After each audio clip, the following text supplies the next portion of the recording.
One of the keys is remember where you came from, keep that shit in the front of your mind, and when shit goes bad and it goes sideways, a lot of shit does, you're getting booed out of the fucking building, or you're coming through this injury, or people are writing you off, oh, you guys ain't gonna fucking make it, any of that shit.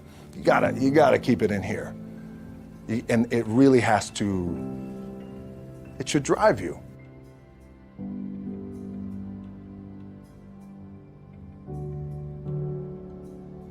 You could be in entertainment, you could do Charles, and you could do Shaq, you could do that, you could do whatever you want to do. You guys know that. Remember that. If I were playing on this team, which my skills are, what's that term? Oh, the shits.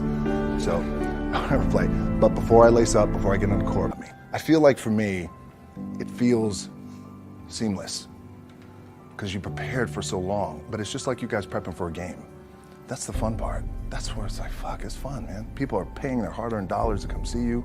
They're cheering, they're going bananas, they're booing the shit out of you or on the road. That's fun. That's what you live for. I mean, that's the juice right there. The prep is where the character's made. And I just don't mean the character I play, I mean the character in here.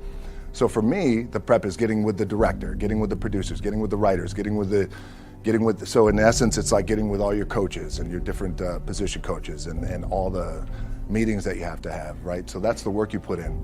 The key for me was, where does it start? What's the anchor? What's the anchor? So I could have all these ambitions and you guys have all these ambitions, which is great. It's important. I'll play this role, you'll play that role. I'll execute this thing and it'll come out this summer. You guys will execute this thing during the summer, right, when it's time to really put in a lot more work.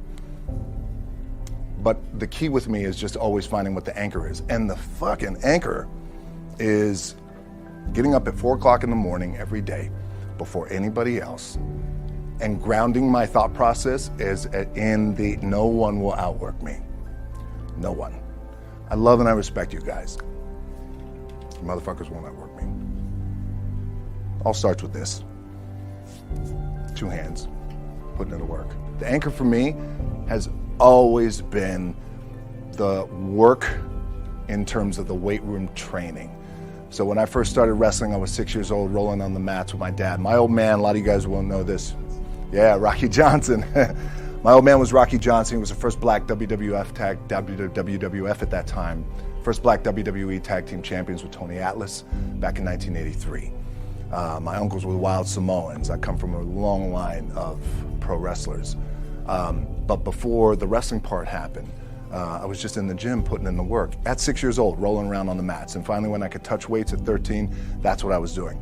But the weight part for me and the gym part has always has to be the anchor. Look, at the end of the day, like again, it's the kind of stuff that I talked about at top is I have to hold on to.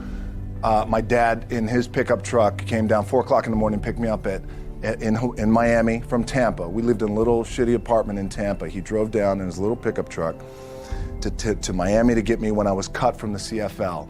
I was driving up I-75. I don't know if you guys are from Florida, any of you guys, if you know, I-75 is like, especially down in Florida, Alligator Alley. I'll never forget it. It's 4 o'clock in the morning. And I thought, well, fuck. I leave home like you guys left home. I'm ready to tackle the world, to get after it, achieve my dreams and goals. Fucking crushed by 22, 23 years old. Now I got to move back in with my mom and dad. I played on great teams though. Wait a second, this is not supposed to be my future. I'm supposed to be in the NFL right now. I'm supposed to be making a lot of coin and buying my parents shit, buying me shit, taking care of my wife, but it never happened. So I pulled out my wallet. I thought, well, let me see how much money I have. I opened it up. I had a 5, a 1, and change. I'm not fucking around, and well, at least I rounded up to $7. But I thought, God, ain't this a bitch? I got $7 in my pocket. Where the fuck do I go now? What do I do? I can't go back to the CFL because the point comes where you hear that voice, big run's over. Like, you're done, right? So I heard that voice. So as Coach was saying, man, I hold on to that shit. I'm telling you, my back is up against this motherfucker. We laugh, we joke, we have a good time. Press is always fun to do. Sometimes you got to make it fun. That's another thing. You got to do your best to make press fun if you can. But my back is still up against this motherfucker. I do not forget it. What this also helps me do, and again, it works for me, is at some point, you got to be fucking tired of not being number one. You have to be, and you gotta fucking play angry, and I play angry. Now, I'm cool and calm with my approach, and when I step out on my field, which is a set, or, you know, like, there's some, and you're always gonna have haters, and haters are like, well, God damn, man, how many movies are you gonna make, or how much shit are you gonna do? Like, you do a lot of shit. I say, yes, it's my ambition. Of course, why not? I could do it. Yeah, I love what I do. And not only that, but in what world do we not work every day? It doesn't mean, it's just like you guys in the off season. You gotta work every fucking day. It doesn't end. My back is up against this thing, you know, and I started to play angry, by the way, and I still play angry. My last match, Brock Lesnar, transitioned, and I realized if I had to be great at something, I wanted to be great in this world of Hollywood and movie making and producing and entertainment, I had to commit. And like you guys have to commit. Obviously, you commit to something, commit to the goal. So I quietly retired. 2 years later, I thought, what the fuck did I do with my career? Because my movies were not doing well. I was written off. I was like, it was around 2006, 2007. I was like, God damn. I left, I pulled a Jim Brown.